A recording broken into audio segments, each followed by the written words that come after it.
Sejam bem-vindos a mais uma aula de Geologia Urbana e Ambiental. E nessa aula a gente vai discutir um pouco alguns aspectos relacionados a riscos que estão associados à mineração. Na verdade, não necessariamente riscos, mas problemas que podem surgir, e que podem eventualmente gerar risco. Mas antes de começar, é importante que a gente tenha noção do que é mineração, para que a gente consiga discutir efetivamente quais os problemas podem estar associados a cada fase. Então, de modo geral, a gente pode entender a mineração como uma atividade de lavra e beneficiamento de minérios. A mineração ela pode ser classificada de acordo com a sua produção anual. Aquelas consideradas de médio a grande porte, são aquelas que produzem mais de 100 mil toneladas por ano. Essas sendo consideradas de médio porte, e as de grande porte sendo consideradas aquelas com produção superior a mil toneladas por ano. E essas minerações elas são muito importantes no setor dos minerais metálicos. Já quando a gente pensa agora na mineração de pequeno porte, a gente está falando de uma mineração que vai ter muita importância para os bens industriais, para a produção de bens minerais industriais. Geralmente terão uma produção máxima aí de 100 mil toneladas anos. E por fim, ainda a gente pode considerar aqui os garimpos, que segundo a ANM pode ser considerada também como mineração artesanal. E é válido lembrar que, embora sempre um assunto muito polêmico, não necessariamente toda atividade de mineração artesanal, como largamente chamada de garimpo, é uma atividade legal. Existe o Código da Mineração, prevê a autorização de lavra garimpeira. Porém, também acaba sendo uma das principais fontes de problemas ambientais que a gente tem no país. Bom, vamos falar rapidinho das fases de um empreendimento minerário. A primeira delas é a fase de projeto, que vai justamente estudar a viabilidade, que vai investigar, fazer investigações geológicas, geotécnicas, vai ter todo um trabalho de engenharia de projetos, licenciamentos ambientais, que vão ser destinados à execução das obras de implantação desse empreendimento.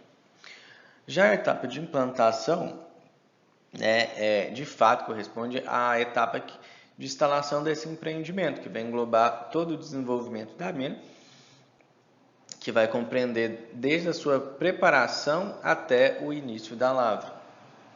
Depois, que é uma fase muito importante, é a fase de fato de operação, que diz respeito a todas as atividades de lavra, da extração de minério, de estéreo, disposição desse estéreo, captação de água, beneficiamento do minério, e também com a disposição dos rejeitos, seja em barragem, enfim, e também vai ser responsável por recirculação da água decantada do processo. Enfim, todas as operações que estão relacionadas da lavra até o beneficiamento mineral estão englobadas nessa etapa, que é a etapa de operação, e que pode durar aí ao longo de décadas, a depender do tamanho da jazida e dos recursos. Bom, e por fim, a gente chega à fase de descomissionamento, que representa o fechamento e o encerramento das atividades do empreendimento, com recuperação das áreas degradadas por todas as atividades de operação e também a reabilitação da área para um uso com uma nova finalidade. Então, também é importante que o projeto de descomissionamento já esteja previsto lá na fase de projeto inicial. Eu acabei de citar vários termos que talvez para vocês sejam desconhecidos, então a gente só vai discutir aqui a questão de alguns conceitos. O primeiro dele é jazida, que vai representar a porção do corpo mineral que é passível de aproveitamento. O segundo é mina, que é de fato onde a área onde vai ser explorado esse bem mineral. O terceiro diz respeito ao minério, que de fato é a substância ou agregado mineral que pode ser aproveitado economicamente. O quarto é o estéreo, né? Que representa a rocha ou o solo que vai ocorrer interna ou externamente ao corpo de minério e que não vai apresentar nenhum valor econômico. O beneficiamento mineral, né, ele vai consistir em todas as operações que visam modificar a granulometria, concentração relativa e qualquer forma desses minerais, sem que haja modificação das identidades químicas e físicas desses materiais. E, por fim, né, a gente chega ao rejeito, que justamente serão aqueles minerais que resultam, né, como sem valor econômico no momento em que está sendo processado a concentração mineral. Então, em geral, vão exibir granulometrias bem variáveis, né, que podem variar de areia a argila, né, justamente porque eles participaram ali de todo o processo de beneficiamento e no final eles foram descartados. E geralmente eles serão, né, dispostos nas barragens de rejeitos. Isso é importante porque, esses conceitos são importantes porque a gente vai citar bastante nesses próximos minutos. Aqui é um perfil que representa, né, estéreo e o minério, enfim, e nessa porção será aberta uma cava para justamente a lavra desse minério. Então, essa porção de rocha aqui, né, extraída, ela não tem valor econômico, ela não tem interesse econômico no âmbito daquela mineração. Então, ela vai ter que ser disponibilizada em uma pilha de estéreo, né? E justamente aqui a gente tem uma cava e uma meia encosta. E para a abertura dessa cava, a gente também tem que executar diversos taludes e bermas aqui. Depois que esse mineral é processado e o rejeito é gerado, ou seja, aquele material que foi descartado durante o beneficiamento mineral, esse rejeito ele tem que ser disposto, né, em uma barragem de rejeito. Então vem aquela seguinte pergunta, né? Quais são os problemas que poderiam estar relacionados a todo esse processo? Né? Desde a execução dos taludes da cava, da execução da pilha do estéreo e também da disposição da barragem de rejeito. E justamente agora, né, a gente começa a pensar um pouco que podem, né, ser grandes problemas com a estabilidade dos taludes nas cavas. A ideia é que eles sejam todos estáveis, porém, né, diversos são os parâmetros que podem se modificar e essa estabilidade ser interrompida. Problemas ambientais que podem estar relacionados à pilha de estéreo, né, a depender do tipo de estéreo que é disposto nessa pilha, e também problemas relacionados a barragens, que, né, nos últimos anos é um tema largamente discutido e noticiado também. E quando a gente pensa, né, na questão da estabilidade dos taludes, aqui a gente tem, né, um talude geral de uma cava, e aqui a gente consegue ver bermas, né, que é a porção horizontalizada, e os taludes, né? E quais são os problemas que podem surgir quando a estabilidade desses taludes ela é perdida? Né? Basicamente, os diversos processos geodinâmicos podem acontecer. Né? Pode haver ruptura com o movimento de massa, processos erosivos, enfim. E quando esses taludes eles perdem a estabilidade, eles podem, né, gerar acidentes, ou seja, causar danos. Não só danos materiais, do ponto de vista de maquinário, que está atuando ali naquele cenário, mas principalmente do ponto de vista humano, né, operários que estão ali. Então aqui a gente já tem um exemplo, né, de um talude que está sofrendo algum tipo de processo erosivo ou então que já sofreu algum tipo de ruptura. Então, situações como essa têm que ser resolvidas, né? Porque por vezes a gente pode pensar até mesmo na ruptura global de um talude, não só mesmo taludes intermediários. Ainda, né, aqui a gente mais uma vez é um outro exemplo, né, que a gente tem dois níveis, talude, né, talude, berma, e tem um terceiro nível aqui, né. Percebam que esse processo, aqui a gente já tem um processo erosivo linear instalado, enfim, e aqui também a gente tem um processo erosivo. Só que a evolução desse processo erosivo, inevitavelmente, acaba gerando uma movimentação de blocos aqui. Então, percebam, isso aqui pode ser um grande problema associado aos taludes das cavas. Que a gente consegue ver de fato, né? Eu não sei dizer qual é uma cava de quê. Entretanto, a gente consegue perceber, né, pela foto que a gente tem uma rocha folhada, né? E aqui uma ruptura grande, uma ruptura da face desse talude, né? E que todo esse material rochoso desceu. Né? Ok, que a ruptura foi na face do talude, mas a depender das circunstâncias da berma e do restante dos outros taludes, a gente poderia ter causado, né, aqui um efeito dominó e talvez uma ruptura bem mais generalizada e problemática, causando diversos danos aí. Aqui mais um exemplo, né, de ruptura de talude. Então é importante, né, que esses taludes eles sejam bem monitorados e para justamente evitar que esses problemas surjam. Bom, aqui a gente consegue ver, além de movimentos de massa, enfim, né, que já acontecem, a gente tem um problema que pode agravar muito a situação da instabilidade de taludes, né, que é uma má drenagem dessas bermas.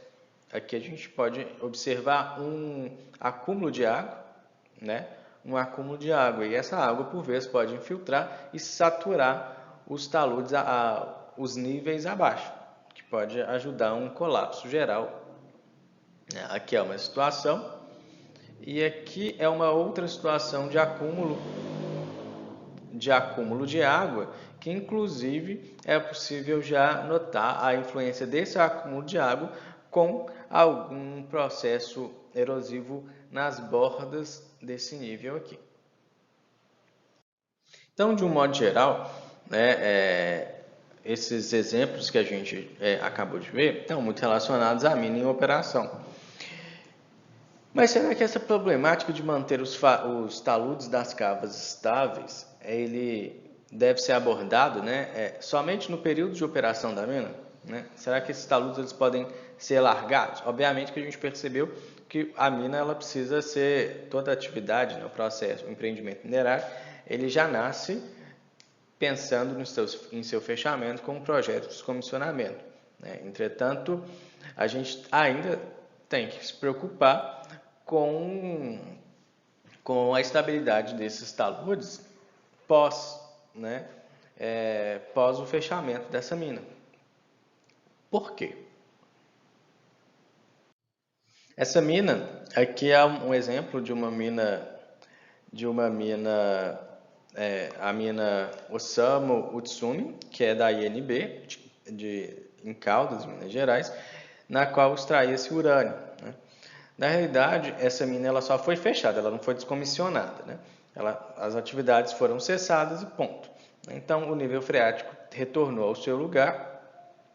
Porém, a gente já consegue perceber, né, que existem algumas feições erosivas e alguns problemas mesmo de estabilidade de talude aqui. Né? Até que essa situação aqui não é tão problemática, visto os diversos problemas que essa mina apresenta. Do ponto de vista de instabilidade, né, dos taludes, a gente pode ter vários problemas de escorregamentos, né? Aqui é um exemplo da mina de Águas Claras, né, que já está desativada. Aqui ao fundo a gente tem a cidade de Belo Horizonte. Isso aqui é a Serra do Curral, tá? Que é no quadrilátero ferrífero. Aqui a gente tem a cava, né, da Lavra, e aqui é a Mata do Jambreiro. Então aqui é uma vista de Nova Lima para Belo Horizonte. E aqui está mais a sul, né, no mundo, né, geograficamente falando. E aqui a gente já consegue ver que a gente tem grandes taludes, né, que estão alinhados com a serra, e aqui a gente já consegue ver feições de processos geodinâmicos, necessariamente cicatriz de escorregamento. Bom, então aqui é só para a gente mostrar como que evoluiu, né, a questão da produção, operação dessa mina. Aqui a gente tem, logo nos primeiros, né, anos ali da mineração, na década de 70, tá? Então percebam, essa feição, esse topo aqui vai ser importante só para servir de referência para as próximas imagens. Bom, aqui já é uma situação na década de 90, da mina de Águas Claras. Eu disse que era para vocês guardarem esse topo, porque é esse daqui, ó, esse topinho aqui. Então percebam como evoluiu a operação ao longo desses 20 anos. Aqui já é a situação da mina da cava em 2005, né? Obviamente, como eu tinha dito, durante a operação sempre preocupou-se, assim como toda lavra, né, com a estabilidade dos taludes. A questão é que no momento em que essa mina é fechada, essa operação é paralisada, a gente tem um retorno do lago, né, do lençol freático à posição natural, com, né, a paralisação das bombas que são responsáveis pelo rebaixamento do nível freático. Então, consequentemente, em 2005, aqui a gente já tem um lago de 101 metros de profundidade. E com o retorno da água, né, a sua posição normal, a gente também tem uma modificação das características mecânicas, né? Questão das características mecânicas dessas rochas, justamente porque a gente tem a pressão neutra, que é a pressão exercida pela água em um maciço rochoso e um maciço terroso. Então, com isso, processos de instabilidade se instalam, né? E aqui a gente já consegue ver. Existem diversos, né, aqui escorregamentos planares, aqui, e a gente consegue ver as diversas rupturas acontecendo. E aqui necessariamente, nesse caso, a gente vai ter marcada uma sequência de escorregamentos planares, justamente controlado pela geologia, né? Aqui era uma mina de ferro instalada na formação Cauê, no quadrilátero ferrífero. Então, ela é marcada por itabiritos, né, que são formações ferríferas bandadas. Então, ok, beleza. Então, por que me preocupar? Por que a gente vai se preocupar com a estabilização de taludes em uma mina em uma cava desativada? Isso aqui, qual que é o problema dessa situação, necessariamente? Bom, aqui é uma foto um pouco mais aproximada, né, daquela foto aérea. Instabilidade, aquele topo, né, que a gente pode ver, mais sinais de instabilidade. Bom, o problema é que à medida que isso aqui, né, que essa vertente aqui começa a colapsar com as rupturas, a gente começa a chegar mais perto ainda do topo da Serra do Curral. E o que tem do outro lado da Serra do Curral? A cidade de Belo Horizonte. Só que, né, a cidade de Belo Horizonte está muito próxima ao topo da Serra do Curral, como a gente pode ver aqui nessa foto. Aqui a gente tem o topo da Serra do Curral, a mina de águas, a cava, né, da mina de Águas Claras. Aqui diversos processos de ruptura, né, e de instabilidade desses taludes já estão instalados. Aqui a gente tem um parque, que é o Parque das Mangabeiras, que antes também era uma mina e foi reabilitada, e hoje é um parque, tem muita natureza, etc. E aqui já encontra um bairro, aqui já tem moradia, né? Então, com a evolução desses processos, a gente pode acabar condicionando outros processos que podem atingir não só o parque, mas também as moradias aqui. Inclusive aqui é um hospital, nessa posição aqui. Um outro exemplo aqui é uma imagem aérea da mina de Casa Branca, que está nas adjacências da Serra do Rola Moça, tá? Bom, essa mina já foi desativada também. E o que aconteceu? Percebam a evolução dos processos de instabilidade nesses taludes, né? São claros os processos aqui. Aqui tem algum maquinário, mas a mina em si não está em atividade mais. E percebam a evolução desses processos em direção à estrada, né? Isso aqui é uma estrada, né, relativamente importante. Então, isso aqui a gente pode chegar, né, acabar destruindo a estrada, e a gente pode causar diversos danos, e danos financeiros, não só do ponto de vista de possíveis acidentes com carros, enfim. E agora, quando a gente pensa na disposição do estéreo, né? Bom, deve-se tomar muito cuidado. Porque a gente precisa também levar em consideração problemas da estabilidade para a construção da própria pilha de estéreo, né? Pensando na questão do talude de frente, né? Do talude jusante, enfim.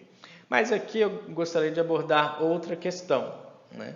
Qual é o tipo de material que é disposto na pilha de estéreo? Esse aqui é, de novo, estou pegando lá, de novo o exemplo da mina Osamu Utsumi, da UNB, que é a Indústria Nuclear Brasileira, né, da qual retirou-se urânio. Bom, qual é o problema que a gente tem associado, né, nesse exemplo que a gente está trabalhando aqui? Bota fora de mineração de urânio e com taludes muito altos, né? Os taludes desse bota fora, né, atingem alturas superiores a 20 metros. Só que aqui a gente também tem, além da possibilidade da ocorrência de algum mineral ainda, né, radioativo, a gente também tem o quê? A ocorrência de sulfetos. E qual o problema geoambiental que pode ser gerado pela oxidação dos sulfetos? Sobretudo as piritas, né, que são os sulfetos de ferro. Então, antes de seguir para o vídeo, e vai lá e me responde antes de continuar nesta aula. Qual o problema geoambiental que podem ser gerados pela oxidação de sulfetos? Bom, então aqui a gente está na base dessa pilha de estéreo. A nossa pilha de estéreo está aqui. E percebam, aqui tem uma espécie de nascente, enfim, né? Então, olhando de perto, a gente percebe que realmente é uma nascente, não dúvida, né? É a água que surge aqui na base dessa pilha de estéreo. Então, né, a gente consegue ver nessa região da pilha de estéreo, um pouco mais acima, enfim, poços, né, bacias como essa. E percebam o seguinte, né, o pH da água dessas bacias, né? pH é igual a 3, ou seja, é uma água muito ácida. Então imagina, água ácida, e essa água ácida justamente vai ser resultado da oxidação dos sulfetos com a produção de ácido sulfúrico, né? O que vai tornar essas águas com caráter ácido. Então, consequentemente, né, qual é o problema geoambiental que pode ser gerado pela oxidação dos sulfetos? Drenagem ácida. E como medida de contenção, né, ainda essa é do governo, né, é do estado, do governo, a mina, e como medida de contenção, né, existem bombas aqui para evitar que existe uma estação de tratamento dessas águas, justamente para evitar que água com caráter muito ácido seja lançado nos mananciais, né, a jusante, para evitar a morte de peixes, enfim, para evitar um desastre, né, e um acidente ambiental maior aí. Então, para isso, anualmente gasta-se, né, cerca de 3.000 toneladas de cal hidratada para tentar, né, tornar o caráter dessa água um pouco mais neutra, mais básico, né? E por hora são tratadas aproximadamente 300 metros cúbicos de água, né? E também usa-se floculantes, né? Cerca de 1,5 toneladas por ano. E o gasto mensal para o tratamento desse problema com drenagem ácida de mina, né? Essa drenagem ácida de mina equivale a alguma coisa em torno de R$1 milhão, né? Que é um custo mensal. Mas como essas informações já têm um tempo, esse custo já deve ter subido bastante. E me parece, da última vez que eu ouvi falar, me parece aí que a Golden estava trabalhando com um projeto de fechamento dessa mina, né, com um custo alguma coisa em torno de R$480 milhões para o fechamento, com estimativa de fechamento em torno de 15 anos, de 10 a 15 anos. Então percebam, né, que aqui os nossos riscos, né, a mineração, o que a gente discutiu até o momento, não só relacionado aos taludes necessariamente, mas também a gente tem que analisar os riscos ambientais que podem estar por trás disso, sobretudo depois do abandono dessas, né, o cessamento dessas operações e talvez o abandono dessas possíveis dessas feições, né, desses passivos que acabam sendo deixados. E também a importância de um fechamento de mina. Tchau, não dá mais pra acontecer. Até mais.